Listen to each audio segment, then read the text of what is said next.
मागे असा वारंवार चर्चा व्हायची की कधीतरी राष्ट्रीय स्वयंसेवक संघाच्या मुखपत्रातून अजितदादांवर टीका केली जाते की त्यांना सोबत घेतल्यामुळे आपल्याला अडचणी झाल्या, आपला मतदार दुरावला, अशी वारंवार टीका होत असते.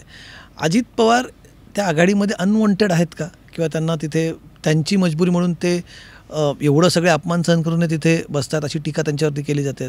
तुमच्याही पक्षाच्या काही नेत्यांनी तिथे टीका केली. तुम्ही याच्याकडे कसं बघतात? अजित पवार मजबुरी म्हणून त्या अलायन्समध्ये आहेत? एकतर संघाली सुद्धा आणि भाजपली सुद्धा जो निर्णय घेतला असेल पक्ष फोडायचा, म्हणजे खास करून राष्ट्रवादी, त्याच्या मागे एकच हेतू असेल की पवारसाहेबांची ताकद कमी करायचं. पण भाजप विसरून गेलं आणि खास करून दिल्लीत बसणारे गुजराती जे नेते ते कुठेतरी विसरून गेले की पवारसाहेबांची ताकद नेते नाही आहेत, लोक आहेत. आणि मग ते आता लोकसभेला त्यांना कळून चुकलं. आता याच्यात ताकद कमी करण्याच्या नादामध्ये त्यांनी कुटुंब फोडलं, पार्टी फोडली, जे लोकांना तिथं आवडलेलं नाही.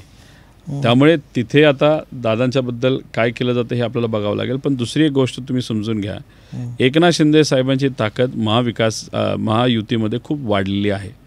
त्याच्यात देवेंद्र फडणवीस साहेबांची कमी झाली, दादांची जी आहे ती आहे, नाही तर ती कमीच झाली असेल. पण एकनाथ शिंदे साहेबांचं वजन जरा वाढलेलं दिसतंय, जे फडणवीस साहेबांनाही आवडत नाही आणि ते कदाचित दिल्लीच्या नेत्यांना सुद्धा असं वाटायला लागलं की आता जास्तच हेवी व्हायला लागलेत. याच्यात आता पुढे जाऊन या तिघांचं काय होतं हे आपल्याला बघावं लागेल. दादांची कोंडी होते का त्याच्यामध्ये? माझा प्रश्न होता की दादांची कुठेतरी कोंडी होते का सगळ्याच्यामध्ये? नाही, आता कधी कधी काय केलं जातं, आता समजा भाजपला 200 सीटवर लढायचं होतं, ठीक आहे. एकनाथ शिंदे साहेबांचं वाढलं वजन राजकीय महायुतीमध्ये, महाराष्ट्रात नाही पण महायुतीमध्ये नक्कीच वाढलेलं आहे. म्हणजे त्याच्यात जर आपण विचारलं या तिघांपैकी महायुतीकडनं कोण तुम्ही मुख्यमंत्री बघायला बघता, तर बरेचसे लोक म्हणतात महायुतीबद्दल एकनाथ शिंदे साहेब.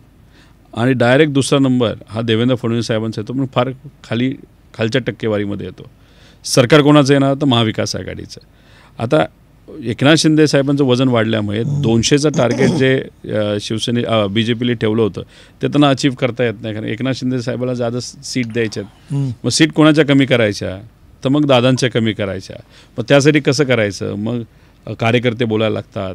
दौंडचा एक साधा छोटासा कार्यकर्ता दादांबद्दल बोलतो, म्हणजे दादांबद्दल बोलायची कोणाची हिंमतसुद्धा नव्हती. आज वेगळी परिस्थिती आहे. मग अशात काय केलं जातं की मुद्दामून या पक्षाला अडचणीत आणून मग उद्या जाऊन सीट कमी करता येईल का, दाबता येईल का, असाही कदाचित स्ट्रॅटेजी असू शकतो. त्यामुळे BJP असे अतिशय विचित्र पक्ष आहे. ते लोकनेत्याला संपवतात.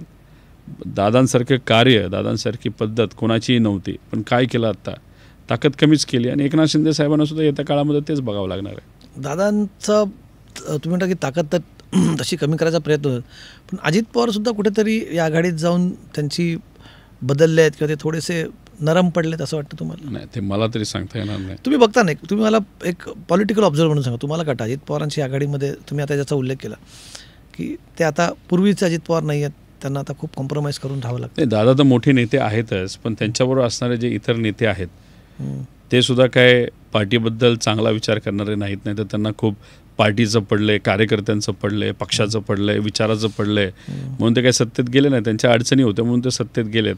त्यामुळे तिथे जाऊन त्या पक्षासाठी खऱ्या अर्थाने कोण काम करत असेल तर फक्त अजितदादा आहेत.